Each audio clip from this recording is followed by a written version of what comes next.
கர்த்தருடைய வார்த்தைக்கு திரும்பவும் சபை கூடி விடுதலை தேவன் ஆசீர்வதித்திருக்கிறார். இந்த நாளிலும் நாம் என்ன பார்க்க போகிறோம் அப்படின்னு சொன்னா, இரக்கம் உள்ளவர்கள் பாக்கியவான்கள். அல்லேலூயா. இரக்கம் உள்ளவர்கள் பாக்கியவான்கள். நல்லா தெரிஞ்சுங்க, இந்த உலகத்துல ஒருவனும் நீதிமான் இல்லை என்று வேதம் சொல்லுகிறது. ஒருவன் நல்லவன் இல்லை என்று தேவன் சொல்லுகிறார். ரெண்டு நபர்கள் சொல்லியிருக்கிறாங்க. பழைய ஏற்பாட்டுல கர்த்தர் சொல்லுகிறார், ஒருவனும் நல்லவன் இல்லை, தேவனை தேடுகிற உணர்வுள்ளவன் இல்லை அப்படின்னு கர்த்தர் சொல்லுகிறார். புதிய ஏற்பாட்டுல ரோமர் நிறுவத்துல பவுல் சொல்லுகிறார், ஒருவனும் நல்லவன் இல்லை என்று சொல்லப்பட்டிருக்கிறது.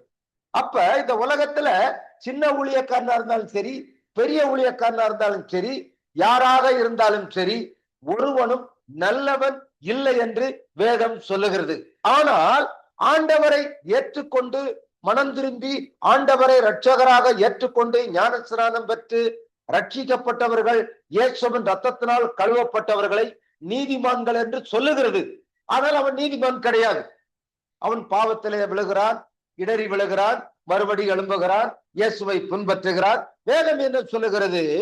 முடிவு பரியந்தம் நிலைத்திருப்பவன் ரட்சிக்கப்படுவான் என்று சொல்லப்படுகிறது. அல்லேலூயா. அப்ப இந்த நாளிலும் நம்ம என்ன பார்க்க போறோம்? நம்ம இரக்கம் உள்ளவர்கள் பாக்கியவான்கள். இயேசு கிறிஸ்துவின் உபதேசத்துல நிலைத்திருக்கிறவன் பாக்கியவான். இயேசு கிறிஸ்துவின் உபதேசத்தை கேட்கிறவன் பாக்கியவான். இயேசு கிறிஸ்துவின் உபதேசத்தை கேட்டு அதற்கு கீழ்ப்படிய முயற்சி பண்ணுகிறவன், அதன்படி நடக்க பிரயாசப்படுகிறவன், கர்த்தருடைய வசனத்துக்கு பயப்படுகிறவன், கர்த்தருடைய வசனத்துக்கு நடுங்குகிறவன் தான் பாக்கியவான். கரங்களை கட்டி கர்த்தரன் மட்டுமா? ஹல்லேலூயா. அப்ப இன்றைக்கு இரக்கம் உள்ளவர்கள் பாக்கியவான்கள். மலை பிரசங்கத்துல மத்தேயு 5ஆம் அதிகாரத்தை எடுத்துக்கொள்வோம். மத்தேயு சுவிசேஷம் 5ஆம் அதிகாரம் திருப்பிக் கொள்ளுங்கள். 7வது வசனம். மத்தேயு 5:7 இரக்கம் உள்ளவர்கள் பாக்கியவான்கள், அவர்கள் இரக்கம் பெறுவார்கள் சொல்லப்பட்டிருக்கு. இரக்கம் செஞ்சா இரக்கத்துக்கேத்த பலன் நமக்கு கிடைக்கும். கவனிக்கிறீங்களா? இரக்கம் ஒரு ஏழைக்கோ, ஒரு பணக்காரனுக்கோ, ஒரு வியாதி உள்ளவனுக்கோ, ஒரு தரித்திரனுக்கோ, ஒரு ஒடுக்கப்பட்டவனுக்கோ, ஒரு இயலாதவனுக்கோ, ஒரு இல்லாதவனுக்கோ, ஒரு வியாதி உள்ளவனுக்கோ, ஒரு விதவைக்கோ, ஒரு ஆதரவு இல்லாதவங்களுக்கோ நாம் இரக்கம் செய்தால் இரக்கம் நமக்கு கிடைக்கும். அதுதான் கிறிஸ்துவின் பிரமாணமாக இருக்கிறது. அப்ப நம்ம என்ன செய்யணும்? இரக்கம் உள்ளவர்களாக இருக்க வேண்டும். அப்ப இரக்கம் என்றால் என்ன அப்படின்னு இன்னைக்கு பார்ப்போம். இரக்கம் என்று சொன்னால் என்ன? ஒண்ணு, ஒரு பணக்காரனும் ஒரு ஏழையும் எடுத்துக்கிறோம். ஒரு பணக்காரனும் ஒரு ஏழையும் இருக்கிறான். சரியா? அப்ப இந்த ஒரு பணக்காரன் கார்ல போறான், ஒரு ஏழை ஒரு 2 வீலர்ல போறான். ஒரு டிராபிக் பிராபலத்துக்குள்ள அந்த ஏழை போய் என்ன பண்ணிடுறான்? முட்டிடுறான். என்னது? முட்டிடுறான். அப்ப இந்த 2 வீலர் லைட்டும் உடைஞ்சு போகுது, பணக்காரனுடைய கார் லைட்டும் உடைஞ்சு போகுது. 2 பேரும் ஓரம் கட்டுறாங்க. ஓரம் கட்டுனா இப்ப இந்த ஏழை சொல்றான், 2 வீலர்காரன் சொல்றான், ஐயா நான் தெரியாம இடிச்சிட்டேன் அப்படின்றான். அப்ப பணக்காரன் சொல்றான், அதெல்லாம் கிடையாது, நீ தெரிஞ்சு இடிச்சியோ தெரியாம இடிச்சியோ ஏன் லைட்டை நீ சரி பண்ணி கொடு, இல்லைன்னா உன்னை போலீஸ்ல ஒப்படைப்பேன்றான். இதுக்கு பேர் என்னது? இரக்கம் கிடையாது. இரக்கம் கிடையாது. அதே மாதிரி இன்னொருத்தர், 2 பேருமே என்னது? 2 பேருமே பணக்காரனா இருக்கலாம். 2 பேருமே பணக்காரனா இருக்கலாம். அதே மாதிரி 2 பேருமே கார் வச்சிருக்கிறான். காருக்கு காரு முட்டிடுது. 2 காருமே நெளிஞ்சிருச்சு. 2 காருமே லைட் உடைஞ்சிருச்சு.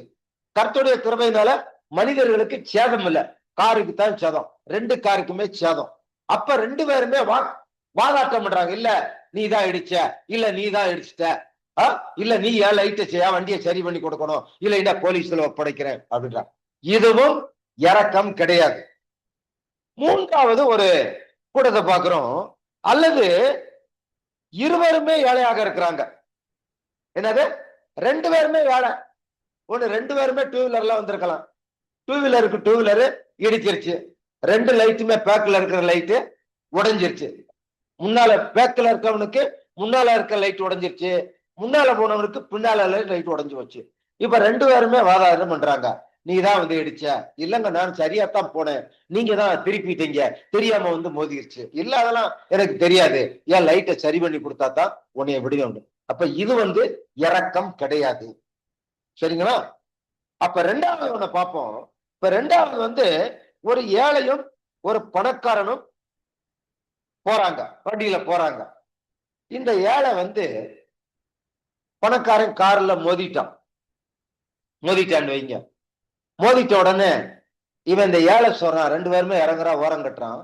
ஏழை சொல்றான், ஐயா என்னை மன்னித்துக் கொள்ளுங்க, தெரியாம வந்து நான் மோதிட்டேன் அப்படிங்கிறான். அப்ப அந்த பணக்காரன் என்ன பண்றான், சரி தம்பி பரவாயில்ல, பார்த்தா பாவமா இருக்கு, ஏழையா இருக்கிற, இனிமேல் பார்த்து வண்டி ஓட்டு, கவனமா ஓட்டு அப்படின்னு அவனுக்கு ஆலோசனை சொல்லிட்டு, என்ன வேலை செய்யற, எதை செய்யற அப்படின்னு சொல்லி, உன்னை பார்த்தா பரிதாபமா தெரியுது அப்படின்னு சொல்லி அவனை கூப்பிட்டு போய் பக்கத்துல ஒரு வடையோ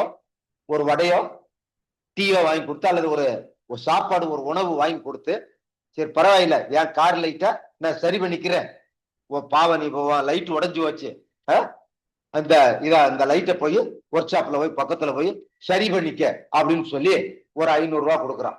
பாருங்க, மன்னிக்கிறான், ரெண்டாவது பார்த்து ஓட்டுப்பான்னு ஆலோசனை சொல்றான், மூணாவது அவனுக்கு பசிக்கு தேநீர் வடை சாப்பாடு வாங்கி கொடுக்குறான், நாலாவது கொஞ்சம் பணமும் கொடுத்து உன் வண்டியை சரி பண்ணி கொடுக்கன்றான். ஆனா பாதிக்கப்பட்டது யாரு? இந்த பணக்கார வண்டி தான். அவன் லைட்டு உடஞ்சிருக்கு, எல்லாம் நஷ்டமாயிருக்கு.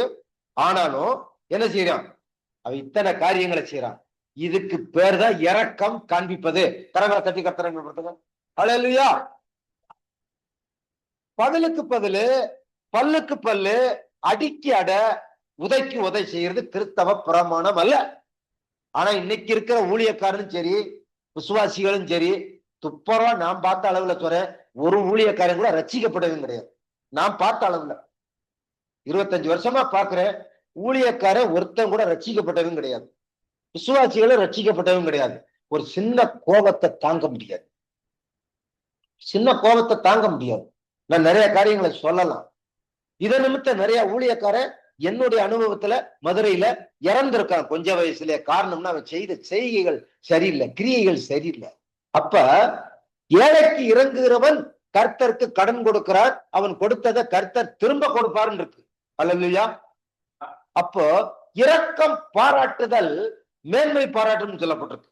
அப்ப இரக்கம் உள்ளவர்கள் பாக்கியவான்கள். அப்ப இந்த இரண்டாவது பகுதி செஞ்சா மாத்தீங்களா, அவன் பணக்காரனும் ஏழையும் அவன் பாருங்க, சாப்பாடு வாங்கி கொடுத்து அவனுக்கு ஆலோசனை சொல்லி அவனை ஆறுதலை பற்றி, அவன் பயப்படாதப்பா, இனிமேல் தைரியமாறு, நல்லா வேலை செய்யும், நல்லா பார்த்து வண்டியை ஓட்டு அப்படின்னு சொல்லி அவனுக்கு சாப்பாடு வாங்கி கொடுத்து, அவனுக்கு நஷ்டம் அவன் நஷ்டப்பட்டிருக்கான், ஆனா அவனுக்கும் ஒரு உதவி செஞ்சு போறான். பாத்தீங்களா, இவன் தான் பாக்கியவான், இரக்கம் உள்ளவர்கள். சரி, அடுத்த ரெண்டாவது என்ன பார்ப்போம், தேவனுடைய நியாய தீர்ப்புல இரக்கம் மேன்மை பாராட்டும் என்று வேதம் சொல்லுகிறது. எடுத்துக்கொள்வோம், யாக்கோப்பு 2ஆம் அதிகாரம் 13வது வசனம். யாக்கோப்பு 2:13. ஏனென்றால் இரக்கம் செய்யாதவனுக்கு இரக்கமில்லாத நியாய தீர்ப்பு கிடைக்கும், நியாய தீர்ப்புக்கு முன்பாக இரக்கம் மேன்மை பாராட்டும். கவனிங்க, இப்போ ஒரு ஊழியக்காரனா இருந்தாலும் சரி, ஒரு விசுவாசியா இருந்தாலும் சரி, ஒரு அந்நியனா இருந்தாலும் சரி, அவன் வாழ்க்கையில திருடி இருக்கலாம், கண்ணமிட்டு இருக்கலாம், அநியாயம் செஞ்சிருக்கலாம், அக்கிரமம் செஞ்சிருக்கலாம், பாவம் செஞ்சிருக்கலாம், பொய் பேசியிருக்கலாம், விபச்சாரம் பண்ணியிருக்கலாம், வேசித்தனம் பண்ணியிருக்கலாம், எல்லாம் பண்ணியிருக்கலாம். ஆனா ஒரு நாள் கடைசி கட்டத்துல அவன் ஆண்டவரை ஏற்றுக்கொண்டு ரட்சிக்கப்பட்டிருக்கிறான். ரட்சிக்கப்பட்டா பழைய கிறிஸ்தவர்கள் சொல்லுவாங்க, உன்னைய பத்தி தெரியாதாக்கும், ரட்சிக்கப்பட்டவர்களே பேச, உன்னைய பத்தி தெரியாதா, 10 வருஷமா நீ திருந்த தெரியாதும், நீ பாவம் செய்ய தெரியாக்கும், நீ பொய் பேசுனது தெரியாது, நீ பண்ண அநியாயம் அட்டுழி எல்லாம் தெரியாதாக்கும் அப்படின்னு மனிதன் சொல்லுவான். ஆனா இவன் ஒரு நாள் தேவன் சொல்றாரு, இரக்கம் செஞ்சவனுக்குரிய பலன் இரக்கம் மேன்மை பாராட்டுன்னு சொல்லப்பட்டு. சரிங்களா, இவன் ஆண்டவர் சொல்றாரு, அதிகமா கொடுத்தவனிடத்துல அதிகமா கேட்பேன், கொஞ்சமா கொடுத்தவனிடத்துல கொஞ்சமா கேட்பேன். ஆனா எப்படி நன்மை செஞ்சாலும் தீமை செய்தாலும் அநியாயம், நியாய தீர்ப்பு என்பது தேவனுடைய சமூகத்துல இருக்கு, அவர் வருவார். மத்தேயு 25ஆம் அதிகாரத்துல செம்பரி ஆடுகளும் வெள்ளாடுகளும் தனித்தனியா பிரிச்சது போல ரட்சிக்கப்பட்டவர்களும் ரட்சிக்கப்படாதவர்களும் தனித்தனியா பிரிப்பாரு. கிறிஸ்தவர்களுக்குள்ள இது நடக்கும். ஊழியங்களுக்குள்ள இது நடக்கும். நல்ல ஊழியக்காரன் கெட்ட ஊழியக்காரன்னு அந்த நியாய தீர்ப்புல வேறு பிரிப்பாரு. வேறு பிரித்தால் அன்னைக்கு சொல்லுவாரு, நான் பசியா இருந்தேன், எனக்கு ஆகாரம் கொடுத்தீங்க, தாகம் இருந்தேன் தண்ணி கொடுத்தீங்க, வஸ்திரம் இல்லாம இருந்த வஸ்திரம் கொடுத்தீங்க, சிறையில இருந்தேன் பார்க்க வந்தீங்க, வியாதியா இருந்தேன்னு பார்க்க வந்தீங்க. அப்போ ஒரு கூட்டம் சொல்லுவான், ஆண்டவரே நாங்க எப்போ உமக்கு நியாயம் செய்யாம இருந்தோம், தண்ணி கொடுக்காம இருந்தோம், தாகம் இல்லாம இருக்கோம்னு சொல்லுவான். இல்ல நான் இந்த மாதிரி இருந்தேன், இந்த சிறியாருக்கு எதை செய்தீர்களோ அதையே எனக்கு செய்தீர்கள் சொல்லுவார். அல்லேலூயா. அப்ப அந்த மேன்மை பாராட்டும் இந்த பாவம் செஞ்சவன் அநியாயம் செஞ்சவன் நன்மை செய்திருந்தால் அந்த நியாயத்திற்கு நாள்ல அங்க ஒரு விசாரணை நடக்கும். விசாரணை நடக்கும் போது பரவாயில்ல, நிறைய காரியங்கள் பண்ணியிருக்கிறான், ஏழைகளுக்கு உதவி பண்ணியிருக்கிறான், தான தர்மம் பண்ணியிருக்கிறான், கிறிஸ்துவ வசனத்துக்கு பயந்திருக்கிறான், கிறிஸ்துவ பின்பற்றி இருக்கிறான், கிறிஸ்துவ உண்மையா தொழுது கொண்டிருக்கிறான், கிறிஸ்துவுக்கு சாட்சியா இருந்திருக்கிறான், என்ன கிறிஸ்துவின் பிரமாணத்தை கை கொண்டிருக்கிறான், கிறிஸ்துவின் பிரமாணத்தை கை கொண்டு 4 ஏழைகளுக்கு நன்மை செஞ்சிருக்கிறான், 4 திருமணத்தை பண்ணி கொண்டிருக்கிறான், 4 பிள்ளைகளை படிக்க வைத்திருக்கிறான், ஒரு அநாத பிள்ளைகள் எடுத்து ஆதரித்திருக்கிறான், அதனால இவன் நல்ல காரியங்களை பண்ணியிருக்கிறான், அதனால இவங்களுடைய பாவங்கள் எல்லாம் மன்னிக்கப்படட்டும், அந்த தேவன் ஆயத்தப்படுத்திருக்கிற அந்த நல்ல தங்க மாளிகையில இவனுக்கு ஒரு இடம் கொடுக்கணும்னு சொல்லி உள்ள அனுப்பிடுவாங்க. கரங்களை தட்டி கத்துறோம். அல்லேலூயா. அப்ப நல்ல ஊழியக்காரன்னு சொல்லிட்டு என் சபையில 10,000 விசுவாசிகள் இருக்காங்கன்னு சொல்லிக்கிட்டு சுயநலமா வாழ்ந்து ஆடம்பரமா வாழ்ந்து நல்ல கோட்டி சூட்டு போட்டு 4 ஏழைகளுக்கு சாப்பாடு போடாம, 4 கல்யாணம் பண்ணி வைக்காம, 4 பிள்ளைகளை படிக்க வைக்காம, 4 விதவைகளுக்கு உதவி செய்யாம, கிறிஸ்து நல்லவர் நல்லவர் நல்லவர்னு சொல்லி நீ எப்பேற்பட்ட பிரசங்கம் பண்ணியிருந்தாலும் நீ நரகத்திலே தள்ளப்படுவது உறுதி அந்த நியாய தீர்ப்புல. அல்லேலூயா. இத நான் நேத்து ஜெபம் பண்ணிட்டு இருந்தேன், நைட்டால எனக்கு தூக்கம் இல்ல. ஆண்டவரே இந்த மலை பிரசங்கத்துல இப்படி இரக்கம் உள்ளவர்கள் பாக்கியவான் சொன்னீங்களே, அப்ப எனக்கு ஒரு உதவி செய்யுங்க அப்படின்னு சொல்லி. அல்லேலூயா. அப்ப அந்த மாதிரி காரியத்துல நம்ம என்ன செய்யணும்? கிறிஸ்தவர்கள் தான் ரட்சிக்கப்பட்டிருக்கணும், ரொம்ப சாக்கிரதையா இருக்கணும். அல்லேலூயா. அதுக்குதான் தசம பாகத்தை ஆண்டவர் பிரிச்சு வச்சிருக்காரு. தயவு தசமாவும் கொடுங்க. புரியா? கொடுக்க மாட்டேன்றீங்க, கொடுங்க. என்ன 10ல் 1 தசமாவகம் ஏன் பிரிச்சு வச்சாரு? 10ல் 1 நீ பூர்ணம் செய்யறாட செய்ய மாட்டான், 10ல் 1வே செய்ய முடியல. 10ல் 1 தசமாவது யாருக்குரியது? ஏழைகளுக்குரியது. வாசல்ல இருக்கிற ஏழைகளுக்கு கொடு, தரித்திற்கு கொடு, அவனுக்கு கொடு, இவனுக்கு கொடுன்னு சொல்லப்பட்டிருக்கு. லேவியன் ஏழை லேவியனுக்கு கொடுன்னு சொல்லப்பட்டிருக்கு. அப்ப இந்த மாதிரியான கிறிஸ்துவின் பிரமாணத்தை கைகொண்டு நடக்கும் போதுதான் நம்ம பாக்கியவன்களா இருக்கலாம். நம்ம செய்யற பாவத்தை கர்த்தர் பார்க்கறதே கிடையாது. எனக்காவது ஒரு நாளைக்கு மனம் திரும்புவான், ரட்சிக்கப்படும் கணக்குல வச்சிருப்பாரு. ஆனா நீ நன்மை செய்தால் அது மேன்மை பாராட்டுமா? அல்லேலூயா சொல்லுமா? நீ நன்மை செய்யணும், உனக்கு வர்ற வருமானத்தை ஒரு பகுதியை ஒரு ஏழைகளுக்கு கொடுக்கணும், தரித்திற்கு கொடுக்கணும், ஒரு சின்ன பிள்ளைகளுக்கு கொடுக்கணும், ஏழை பிள்ளைகளுக்கு கொடுக்கணும், ஒரு விதவைக்கு கொடுக்கணும், ஒரு பிள்ளைகளுக்கு ஒரு தாயாருக்கு கொடுக்கணும், ஒரு ஏழை விதவைக்கு கொடுக்கணும். அப்படி நன்மை செய்யும் போதுதான் அந்த இரக்கம் அங்கே மேன்மை பாராட்டும். அல்லேலூயா. சரி, 3வது காரியம் கடைசியாக, சிறுமைப்பட்டவன் மேல் சிந்தை உள்ளவர்கள் பாக்கியவான்கள். யார் மேல? சிறுமைப்பட்டவர்கள் மேல. சிறுமைப்பட்டவர்கள் மேல் சின்ன. சங்கீதம் 41, சங்கீதம் 41, சங்கீதம் 41 பார்த்துக் கொள்வோம். சங்கீதம் 41 பக்கம் 695, சங்கீதம் 41 1, 2, 3 வசனங்களை வாசிக்கிறேன். சிறுமைப்பட்டவன் மேல் சிந்தை உள்ளவன் பாக்கியவான், தீங்கு நாளில் கர்த்தர் அவனை விடுவிப்பார், கர்த்தர் அவனை பாதுகாத்து அவனை உயிரோடே வைப்பார், பூமியில் அவன் பாக்கியவானா இருப்பான், அவன் சத்துருக்களின் இஷ்டத்திற்கு நீர் அவனை ஒப்புக்கொடீர், படுக்கையின் மேல் வியாதியாய் கிடக்கிற அவனை கர்த்தர் தாங்குவார், அவனுடைய வியாதியிலே அவன் படுக்கை முழுவதும் மாற்றி போடுவார். அல்லேலூயா. சிறுமைப்பட்டவர்கள் மேல் சிந்தை உள்ளவனை பார்க்க. ஜெபம் பண்ணுவது கூட, உபவாசம் இருந்து ஜெபம் பண்ணுவது கூட, எவன் வஸ்திரம் இல்லாம இருக்கிறான், எவன் படிக்க வழி இல்லாம இருக்கிறான், எவன் வீடு இல்லாம இருக்கிறான், எவன் வேலை இல்லாம இருக்கிறான், எவன் வியாதியில கஷ்டப்படுறான்னு சொல்லி அதை பார்த்து அதை விசாரிச்சு குறிப்பெடுத்து அவங்களுக்காக ஜெபிக்கணும். நீ என்ன இந்திய தேசத்துக்காக ஜெபிக்கிற, என்ன உலக நாடுகளுக்காக ஜெபிக்கிற, அதெல்லாம் ஜெபத்துல நிறுத்து. உன்னை சுற்றில இருக்கிறவன் பாரு, உன் பக்கத்து வீட்டுக்காரனை பாரு, உன் தெருவில் ஏழை இருக்கானான்னு பாரு, அவனுக்கு போய் சுவிசேஷம் சொல்லு, அவனுக்கு போய் இயேசுவை அறிமுகப்படுத்து, அவனுக்கு ஒரு ட்ரெஸ் எடுத்து கொடு, அவன் பிள்ளை படிக்க முடியாது படிக்க வழிகாட்டு, ஒரு புத்தகம் வாங்கி கொடு, ஒரு ட்ரெஸ் வாங்கி கொடு, ஒரு பொம்மை வாங்கி கொடு, ஒரு சின்ன சைக்கிள் வாங்கி கொடு. அல்லேலூயா. இப்படி அந்த சிறுமைப்பட்டவன் மேல் சிந்தை உள்ளவன் பாக்கியவான். 58 ஏசாயா 58 எது உபவாசம்? வஸ்திரம் உள்ளவனுக்கு வஸ்திரம் கொடுப்பது உபவாசம், பசி உள்ளவனுக்கு ஆகாரம் கொடுப்பது உபவாசம், விசாரிக்கிறது உபவாசம், நன்மை செய்யறதா உபவாசம். நீ பட்னி கிடந்து ஆண்டவரே என்னை ஆசீர்வதியோ, பெரிய சபையை கட்டணும், பெரிய வாகனம் வாங்கணும், பெரிய கார் வாங்கணும் ஜெபம் பண்றது உபவாசம் கிடையாது. கரங்களை தட்டி கர்த்தரை மேம்படுத்துங்க. இயேசுவின் பிரமாணத்தை நேசிக்கணும். யோவான் 8:32 சத்தியத்தை அறிவீர்கள், சத்தியம் உங்களை விடுதலையாக்கும். அல்லேலூயா. சத்தியத்தை அறிந்து கொள்ளணும். இரக்கம் உள்ளவர்கள் பாக்கியவான்கள். சிறுமைப்பட்டவன் சிந்தை உள்ளவன். ஒரு பசியா இருக்கவனை பார்த்துட்டா சிந்தைண்டா அன்னைக்கு நைட்டு தூக்கமே வராது. அவன்தான் சிறுமைப்பட்டவன் மேல் சிந்தை உள்ளவன். ஒரு ஏழைய பார்த்தா இவ்வளவு பரிதாபமா இருக்கானே, இவரு ஏழையா இருக்கானே, இப்படி 4 பிள்ளைய வச்சுட்டு கஷ்டப்படுறானே அப்படின்னு சொல்லி நினைச்சு சாப்பிடாம பட்னியா கடந்து இரவெல்லாம் தூங்காம கிடக்கானே, அவன் தான் உண்மையான விசுவாசி, அவன் தான் உண்மையான ஊழியக்காரன். ஆமென் சொல்லுவோம். அல்லேலூயா. அப்ப அப்படியாப்பட்ட சிறுமைப்பட்டவன் மேல் சிந்தை உள்ளவன கர்த்தர் என்ன செய்யறாராம்? அவன் வியாதி மேல் கடந்து அவனை தாங்குவாராம். வியாதி படுக்கையிலிருந்து அவனை எழுப்பி விடுவாராம். இன்னைக்கு நிறைய ஊழியக்காரன் வியாதியில கிடக்கான், வியாதியிலே செத்து போறான். ஏன் காரணம்? சிறுமைப்பட்டவன் மேல் சிந்தை இல்ல. பணம் இருக்கு, கோடிக்கணக்கான பணம் இருக்கு, பெரிய சபை இருக்கு, பெரிய கார் இருக்கு, பெரிய கோட்டு சூட் இருக்கு, ஆனா ஏழைக்கு உதவி செய்யறது இல்ல, கிறிஸ்துவின் பிரமாணத்தை மதிக்கிறது இல்ல, வசனத்துக்கு கீழ்ப்படுகிறது இல்ல.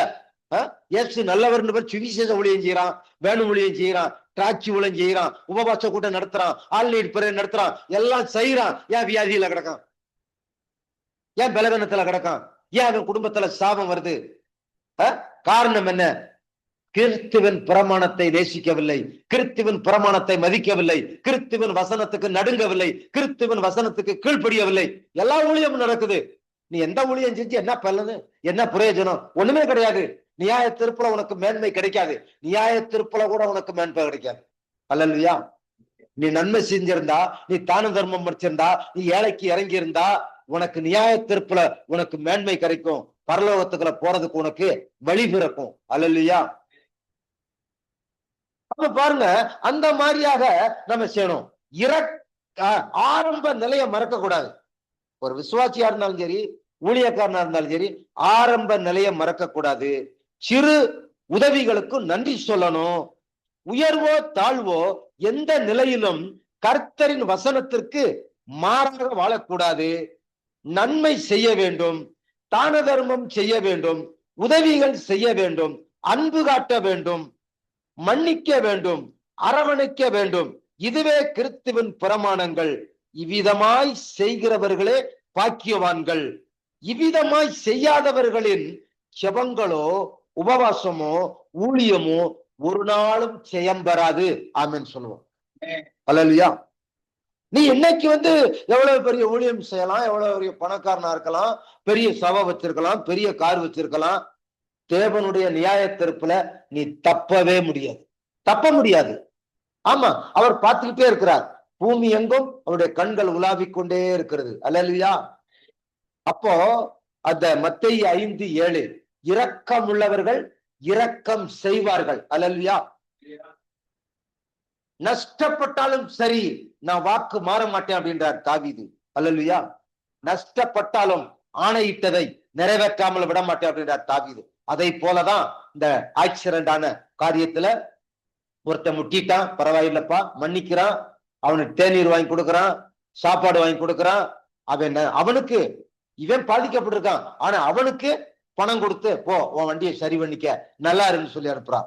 இதுதான் இரக்கம் உள்ளவர்கள் பாக்கியவான்கள். இரக்கம் செய்யணும். கிறிஸ்தவர்கள் இரக்கம் செய்யணும். அப்பதான் கிறிஸ்துவின் வசனத்துக்கு கீழ்ப்படுகிறது தான் என்னது மேன்மை பாராட்டும். வசனத்துக்கு பயப்படணும், வசனத்தை கேட்கணும், வசனத்துக்கு நடங்கணும். வெறும் அந்நிய பாஷை மட்டும் பேசிட்டு மணிக்கணக்கா அந்நிய பாஷை பேசுற நான் பெரிய ஊழியக்காரன், அந்த மாதிரி உலர்ற ஊழியக்காரனுக்கெல்லாம் பலன் கிடைக்காது. அல்லேலூயா. அந்நிய பாஷை பேசு, எங்க பேசணும்? தனியா பேசு, உன் அறைக்குள்ள பேசு. அது தேவனுக்கும் உனக்கும் ரகசியம். பப்ளிக்ல அந்நிய பாஷை பேசாத. பைபிள் சொல்லுது அந்நிய பாஷை அதிகமா பேசு, ஆனா நீ தேவனோடு பேசு. பப்ளிக்ல பேசாத. ஆனா பப்ளிக்ல தான் பேசுறான். மாய்மலம், எல்லாம் ஏமாத்து வேலை. நான் தன்னை பெரியவனா காமிக்கிறது. அந்த மாதிரியான வேலையெல்லாம், இந்த மாய்மலமான வேலையெல்லாம் விட்டுட்டு இயேசு கிறிஸ்து என்ன சொல்றாரோ அதன்படி செய்த ஊழியம். இயேசு என்ன சொல்றாரோ அதன்படி வாழ்வதுதான் ஊழியம். இயேசு கிறிஸ்து என்ன சொல்றாரோ அதன்படி நடப்பதுதான் ஊழியம்.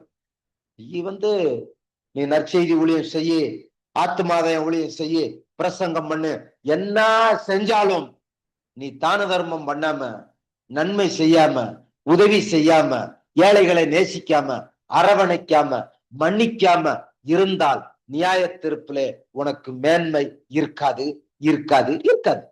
ஒருவேளை இன்னைக்கு நீ ஏழையா இருக்கலாம், கஷ்டப்படலாம். பணக்காரனை பார்க்காத, அந்த ஊழியக்காரனை பார்க்காத. இந்த ஊழியக்காரன் அவன் நேத்து வந்தா முன்னேறிட்டான், அவன் நேத்து வந்தா முன்னேறிட்டான், பரலோகம் போக முடியாது. நீ இன்னைக்கு வந்திருக்கிற, நீ பரலோகம் போவ. எது அது பெஸ்டா, இது பெஸ்டா? யோசிக்கணும். புரியுதுங்களா? அப்ப வசனம் என்ன சொல்லுகிறது? முந்தினோர் அநேகர் பிந்தினோர் ஆவார்கள், பிந்தினோர் அநேகர் முந்தினோர் ஆவார்கள். இதெல்லாம் இயேசுவின் பிரமாணங்கள், இயேசுவின் பிரசங்கங்கள். அல்லேலூயா. முந்தி இருக்க முன்னேற்றம் அடைந்தவனை பார்க்காத. உனக்கு இயேசு என்ன கிருபை கொடுத்திருக்கிறார், என்ன வாழ்வு கொடுத்திருக்கிறார், என்ன ஞானம் கொடுத்திருக்கிறார், அதை பயன்படுத்தி நீ சமாதானமா இரு. பணக்காரனா இருப்பான், 50 வயசுல செத்து போறான். அது ஊழியக்காரனா இருந்தாலும் சரி, விசுவாசியாகும். நீ ஏழையா இருக்கிற, கிறிஸ்துவின் பிரமாணங்களை மதித்து வாழும்போது நீ ஆரோக்கியமா இருக்கிற, சந்தோஷமா இருக்கிற, சமாதானமா இருக்கிற, 100 வயசு வரைக்கும் தீர்க்காயுஷா இருந்து இயேசுவுக்கு சாட்சியா இருக்கிற. எது வேணும்? டிசைன் பண்ணு. எது? தீர்க்காயுஷு வேணுமா? பாதி நாளையில சாகிறது வேணுமா? அல்லேலூயா. அப்ப ஆண்டவருக்கு, கர்த்தருக்கு பயப்படுதலே ஞானத்தின் ஆரம்பம். தீமையை வெறுப்பதே கர்த்தருக்கு பயப்படுகிற பயம். எது வேணும்? தீமை வேணுமா, நன்மை வேணுமா, தீர்க்காயுஷு வேணுமா? டிசைன் பண்ணு. கர்த்தருடைய வேதத்தை இரவும் பகலும் வாசி. ஆண்டவரே, உடைய வேதத்தின் வெளிச்சத்தை எனக்கு காட்டுங்க. பாருங்க, இந்த மத்தேயு 5ஆம் அதிகாரத்தை அல்லது 7வது வசனம், இரக்கம் உள்ளவர்கள் பாக்கியவனுக்கு. ஒருத்தன் கூட இது வரைக்கும் இந்த வசனத்தை எனக்கு பிரசங்கம் சொல்லி கொடுத்தது கிடையாது. ஒருத்தன் கூட எனக்கு போதிச்சது கிடையாது. நேத்து நான் படிக்கும் போது ஆண்டவர் என்னோடு பேசினார், இந்த வசனத்தை படி பேசுன்னு சொல்லி. ஆண்டவரே, இது சாதாரண வசனம் தானே. பாருங்க, 1/2 மணி நேரம் போதிக்க, ஒரே வசனத்தை வச்சு 1/2 மணி நேரம் போதிக்கக்கூடிய கிருபை இது யாரு கொடுத்தது? பரிசுத்த ஆவியானவர். பரிசுத்த ஆவியானவர் கரங்களை தட்டுங்க. அல்லேலூயா. நான் உண்மையை சொல்றேன். இந்த பிரசங்கத்துக்காக நான் ஒரு நிமிஷம் கூட ஜெபம் கூட பண்ணல. நைட் எல்லாம் உட்கார்ந்து இருந்தேன், நல்லா தூங்குனேன். நேத்து மதியம் தான் இந்த வசனத்தை கர்த்தர் பேசினாரு. ஆண்டவர், இந்த வசனத்தை நான் போதிக்க போறேன், நீதான் நடத்தணும், நீதான் வழி நடத்தணும், ஆராதனை ஆசீர்வதிக்கணும், அபிஷேகம். நான் ஒரு நிமிஷம் கூட இன்னைக்கு வரை காலை வரைக்கும் ஜெபமா பண்ணல. நல்லா தூங்கிட்டேன் நைட்டு. எவ்வளவு அழகா பிரசங்கம் பண்றேன் பாத்தீங்களா? தேவன் நடத்துவார், நல்லவனை தேவன் நடத்துவார், இரக்கம் உள்ளவனை தேவன் நடத்துவார், உண்மை உள்ளவனை தேவன் நடத்துவார், கிறிஸ்துவுக்கு பயப்படுகிறவனை தேவன் நடத்துவார், கிறிஸ்துவின் பிரமாணங்களை நேசிக்கிறவனை தேவன் நடத்துவார். அல்லேலூயா. அவர் நல்ல தூக்கத்தை கொடுப்பார், நல்ல உணவை கொடுப்பார், நல்ல பிரயாணத்தை கொடுப்பார், நல்ல பாதுகாப்பை கொடுப்பார். யாருக்கு? இரக்கம் உள்ளவர்கள் பாக்கியவான்கள். நீங்க தப்பு செஞ்சாலுமே உங்களுக்கு மன்னிப்பு கிடைக்கும். யாருக்கு? இரக்கம் உள்ளவர்களுக்கு. அந்த கார்காரன் போய் மோதி கூட அவனுக்கு என்னது? மோதிட்டான், அடுத்த லைட்டா உடைச்சிட்டான். நீ போலீஸுக்கு போகணும், தண்டனை போகணும், ஆனா இரக்கம் கிடைக்குது. ஏன்? அவன் இரக்கம் உள்ளவனா இருந்து, ஐயா என்னை மன்னித்துக் கொள்ளுங்கள் அப்படின்னு சொல்லி கேட்டோடனே அவனுக்கு சாப்பாடு கிடைக்குது, தேநீர் கிடைக்குது, பணம் கிடைக்குது, ஆலோசனை கிடைக்குது. இதுதான் இரக்கம் மேன்மை பாராட்டும். அல்லேலூயா. அதனால இன்னைக்கு இருக்கிற நிலைமையை பார்க்காதீங்க. கிறிஸ்து உங்களை முன்னேற பண்ணுவார், உங்களை உயர்த்துவார். சந்தோஷமா இருங்க, சமாதானமா இருங்க, குடும்பங்களை நேசிங்க, ஒருவருக்கொருவர் கடித்து பச்சிக்காதீங்க. உங்க ஜெபம் கேட்காது. அப்படியெல்லாம் பண்ணிட்டு ஜெபம் பண்ணாதீங்க, உபவாசம் இருக்காதீங்க. தயவு செய்து என்ன செய்யாதீங்க? காணிக்க கூட உண்டியல்ல போடாதீங்க. நான் சொல்றேன், வேதம் சொல்லுகிறது, உன் சகோதரத்துல பகை இருந்தா போய் உன் காணிக்க போடாத. ஏன் சொல்றாரு? உன் காணிக்க போடாத. நீ எந்திரிச்சு போய் ஒப்பரம் வாங்கிட்டு வந்து பிற காணிக்க போடுறாரு. தயவு செய்து இந்த ஆலயத்துல காணிக்க எல்லாம் போடாதீங்க. பகையா இருந்தா காணிக்க போடாதீங்க, பகையா இருந்தா திருவிருந்து எடுக்காதீங்க. அல்லேலூயா. நான் தைரியமா சொல்லுவேன், உண்மையை சொல்றேன். அல்லேலூயா. சபைக்குள்ள போயிட்டு இந்த வாரம் பூரா பக்கத்து வீட்டுக்காரனோட சண்டை, வாரந்தோறும் வேலை செய்யற இடத்துல சண்டை, பகை, மன்னிப்பு கேட்கறது இல்ல, அநியாயம் அக்கிரமம் எல்லாம் செஞ்சுட்டு ஞாயிற்றுக்கிழமை மட்டும் நல்லா வெள்ளை வேட்டி, வெள்ளை சட்டை, வெள்ளை பேண்ட், வெள்ளை சட்டை போட்டு சூட்டை போட்டு வந்து திருவிருந்து எடுக்கிறது. என்ன மாய்மலம் இதெல்லாம் செய்யாது. ஏன் கிறிஸ்தவத்துல ஒரு முன்னேற்றம் இல்ல? தேசத்துல எழுப்புதல் இல்ல? உபவாச சபை நடக்குது, விழிப்பு சபை நடக்குது, ஏன் ஒரு மாற்றம் வர மாட்டேங்குது? ஜெபம் பண்ணா மாற்றம் வரணும்ல, உபவாசம் பண்ணா மாற்றம் வரணும்ல, ஏன் வர மாட்டேங்குது? ஆதி திருச்சபை நடந்துச்சுலங்க, சிறைச்சாலை உடைஞ்சு கதவுகள் திறக்குது, தேவ தூதர்கள் வருகிறாங்க, அற்புதங்கள் நடக்குது, கட்டிகள் அவிழ்க்கப்படுது, காயங்கள் ஆற்றப்படுது, திரளா சீசர் கூட்டம் பெருகுது, ரட்சிக்கம். ஏன்? அங்க உண்மை இருந்துச்சு, இங்க உண்மை இல்லை. அல்லையா? இங்க எல்லாமே மாய்மலம். இன்னைக்கு இருக்கிற கிறிஸ்தவ வட்டாரம் எல்லாம் மாய்மலம். ஸ்தாபனமா இருக்கட்டும், பணம் சம்பாதிக்கிறதெல்லாம் குறியா இருக்கான். ஏழை மிஷினரிகளை வச்சு ஸ்தாபனம் பணம் சம்பாதிக்கிறான், கட்டடங்களை கட்டுறான், பணம் சம்பாதிக்கிறதெல்லாம் குறியா இருக்கிறான். கிறிஸ்துவின் பிரமாணம் இல்லை. அதை நான் முற்றிலுமாய் வெறுக்கிறேன்.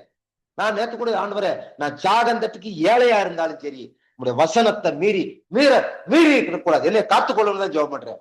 நான் ஏழையா இருந்தாலும் பரவாயில்லை, உன் வசனத்தை நான் மீறி இருக்கக்கூடாது, எவனையும் நான் குற்றப்படுத்தக்கூடாது, குறை சொல்லக்கூடாது, கிருபை உள்ள வார்த்தைகள் என் வாயில புறப்படணும். அதான் என்னுடைய ஜெபமா இருக்குது. அல்லேலூயா. ஆமா, நம்ம அக்கிரமம் செஞ்சோம், பாவம் செஞ்சோம் இல்லைன்னு சொல்ல, அநியாயம் செஞ்சோம், அக்கிரமம் செஞ்சோம், தெரிஞ்சு செஞ்சோம், தெரியாம செஞ்சோம், எல்லாமே செஞ்சோம். ஆனா இன்னைக்கு ஆண்டவர் என்ன செய்யறாரு? இதுதான் வழி, நடக்கிறியா சாக போறியான்னு கேட்கிறாரு. அல்லேலூயா. அப்ப சாவா வாழ்வா? அப்ப வாழணும்னு சொன்னா கிறிஸ்துவின் பிரமாணத்தை நேசிக்கணும், கிறிஸ்துவின் பிரமாணத்தை கீழ்ப்படியணும், கிறிஸ்துவின் பிரமாணத்தை கை கொள்றதுக்கு முயற்சி பண்ணணும், நல்லவனா வாழ்றதுக்கு பிரயாசப்படணும், யாரையும் குற்றப்படுத்தக்கூடாது, குறை சொல்லக்கூடாது, கொடுத்த வேலைய கொஞ்சமா செஞ்சாலும் உண்மையா செஞ்சுட்டு அவரை ஆராதிச்சுட்டு இருக்கிற சாப்பாடை 2 பேருக்கு பகிர்ந்து கொடுத்துட்டு தான கருணை கண்ணன் தன் ஆகாரத்தில் பகிர்ந்து கொடுக்கிறது, அந்த மாதிரி வாழ்ந்து கிறிஸ்துவுக்கு சாட்சியாய் வாழ்வதே உண்மையான இரக்கம். நீங்கள் இரக்கம் செய்தால் நியாய தீர்ப்பிலே இரக்கம் மேன்மை பாராட்டும். ஜெபிப்போம். பரலோகத்தை நல்ல தகப்பனை, நன்றி உள்ளவர், நன்றியோடு துதிக்கிறோம், தோத்தரிக்கிறோம். இந்த விலையேறப்பட்ட இந்த நல்ல நாளுக்காய் நன்றி. சபை கூடி வருதல் ஆசீர்வாதத்திற்காக நன்றி. வந்திருக்கிற சிறுவர்கள், வாலிபர்கள், முதியோர்கள் குடும்பத்திற்காக நன்றியப்பா தகப்பனே, ஸ்தோத்திரம். இந்த மலை பிரசங்கத்துல இந்த ஒத்த வசனத்துக்குள்ள இவ்வளவு விளக்கங்களை நீர் வைத்திருக்கிறீர். பரிசுத்த ஆவியானவர் மூலமாக சத்தியத்தை நீர் எங்களுக்கு வெளிப்படுத்துகிறீர். நாங்கள் இந்த உலகத்துல நல்லவர்களாய் வாழ வேண்டும் என்று நீர் விரும்புகிறீர். நாங்கள் தான தர்மம் செய்ய வேண்டும், நன்மை செய்ய வேண்டும், உதவிகள் செய்ய வேண்டும், மன்னிக்க வேண்டும், நல்லவர்களாய் வாழ வேண்டும் என்று சொல்லி நீர் விரும்பி எங்களுக்கு கொடுத்த உடைய சத்தியத்துக்காக நன்றி. பிதாவே, உடைய சொந்த குமாரனையே நீர் எங்களுக்காய் கொடுத்தவர். மற்ற எல்லாவற்றையும் எங்களுக்கு அருளுவது நிச்சயம் என்று நாங்கள் நம்புகிறோம், விசுவாசிக்கிறோம். ஆண்டவரே, எங்கள் குறைகளை மன்னிங்க, குற்றங்களை மன்னிங்க. நாங்கள் யாரையும் குற்றப்படுத்தாதபடிக்கு, குறை சொல்லாதபடிக்கு உன் கண்ணிலே உத்திரம் இருக்கும் போது பிறனுடைய கண்ணில் இருக்க துரும்பை பார்க்கிறதுன்னு சொன்னீரையா. கர்த்தாவே, எங்கள் வாழ்க்கையில் காணப்படுகிற கரைகள், திரைகள், குறைகளை அகற்றி நாங்கள் பரிசுத்தமாய் வாழ உதவி செய்யும். இயேசுவின் ரத்தம் எங்கள் மேல் விழுகட்டும், எங்கள் பிள்ளைகள் மேல் இயேசுவின் ரத்தம் ஊற்றப்படட்டும், சபையில இயேசுவின் ரத்தம் ஊற்றப்படட்டும். கர்த்தாவே, நாங்கள் ஆண்டவரே கர்த்தாவே ஸ்தோத்திரம், ஆண்டவரே கர்த்தாவே ஸ்தோத்திரம். அதிகமாய் வந்த இறைச்சியை பார்க்கலாம் கொஞ்சமாய் வருகிற இலைக்கறி நல்லது என்று சொன்னீரையா. நீ கொஞ்சத்திலே உண்மையா இருந்தால் உன்னை அநேகத்திலும் அதிகாரி வைப்பட்டு சொல்லி இருக்கிறீர். கர்த்தாவின் நீர் இரக்கம் பாராட்டினால் உன் இரக்கம் நியாய தீர்ப்பிலே மேன்மை பாராட்டும் என்று சொல்லியிருக்கிறீர். கர்த்தாவை, நாங்கள் இரக்கம் உள்ளவர்களாய், நன்மை செய்கிறவர்களாய், கிறிஸ்துவின் பிரமாணத்தை மதிக்கிறவர்களாய், கிறிஸ்துவை மதிக்கிறவர்களாய், கிறிஸ்துவை வெளிப்படுத்துகிற ஆண்டவர் உண்மை பிரதிபலிக்கிறவர்களாய் காணும்படி ஆண்டவரே, உடைய அபிஷேகத்தினால் நாங்கள் நிரப்போம், உடைய வல்லமினால் நிரப்போம், உடைய வார்த்தையினால் நிரப்போம். கர்த்தாவை, நாங்கள் ஜீவனுள்ள சாட்சிகளாய் வாழ இந்த பரிசுத்தாவோட அன்பினாலும் உம்முடைய அரவணைப்பினாலும் எங்களை நிரப்பி நீரே உம்முடைய பாதையில நடத்தும்படி எங்களை அர்ப்பணிக்கிறோம். ஆண்டவரே கர்த்தாவே, நாங்கள் பிறரை இயேசு நாமத்துல மன்னிக்கிறோம், உங்களை இயேசு நாமத்துல ஆசீர்வதிக்கிறோம். எங்களை துன்பப்படுத்துகிற, துயரப்படுத்துகிறவர்களை இயேசு நாமத்துல மன்னிக்கிறோம். எங்களை சபிக்கிறவர்களை இயேசு நாமத்துல நாங்கள் ஆசீர்வதிக்கிறோம். ஆண்டவரே கர்த்தாவே, எங்களை தாழ்த்துகிறோம், வறுமையாக்குறோம். ஆண்டவரே கர்த்தாவின் எங்களை ஆசீர்வதிக்க விரும்பினபடியால மக்கள் நன்றி. இந்த செய்தியை ஆடியோ மூலமா கேட்கிற அநேக மக்கள் உணர்வடையட்டும், பலனடையட்டும், கிறிஸ்துவுக்கு கீழ்ப்படியட்டும், நியாய தீர்ப்பில மேன்மை பாராட்டத்தக்கதாய் அவர்கள் மனம் திரும்பி ரட்சிக்கப்படட்டும். வார்த்தையை நீர் மைமைப்படுத்துவதற்காக நன்றி. உங்கள் ஜெபங்களை கேட்பல் கொடுத்ததற்காக நன்றி. எல்லா துதி கன மைமெல்லாம் ஒருவருக்கு செலுத்துறோம். எங்கள் மீட்பரட்சகருமா இருக்கிற இயேசு நாமத்துல ஜெபிக்கிறோம், எங்கள் பரிசுத்தமுள்ள நல்ல பிதாவே, ஆமென். என் ஆத்துமாவே கர்த்தரை தோத்திரி, என் முழு உளமையோட பரிசுநாமத்தை தோத்திரி, என் ஆத்துமாவே கர்த்தரை தோத்திரி, அவர் செய்த சகல உபகாரங்களை மறவாதே, ஆமென். நம்முடைய கர்த்தராய கிருபையும் பிதாவாகிய தேவனுடைய அன்பும் பரிசுத்த ஆவியோட அன்பும் ஐக்கியமும் சந்தோஷமும் சமாதானமும் என்றும் என்றும் சதா காலங்களிலும் நாம் அனைவரோடும் கூட என்றென்னைக்கும் தங்கி இருப்பதாக. ஆமேன், ஆமேன், ஹல்லேலூயா. ஜெயங்கொடுக்கும் தேவனுக்கு கோடி கோடி ஸ்தோத்திரம். வாழ்வழிக்கும் யேசுராஜாவுக்கு வாழ்நாளெல்லாம் ஸ்தோத்திரம். ஜெயங்கொடுக்கும் தேவனுக்கு கோடி கோடி ஸ்தோத்திரம்.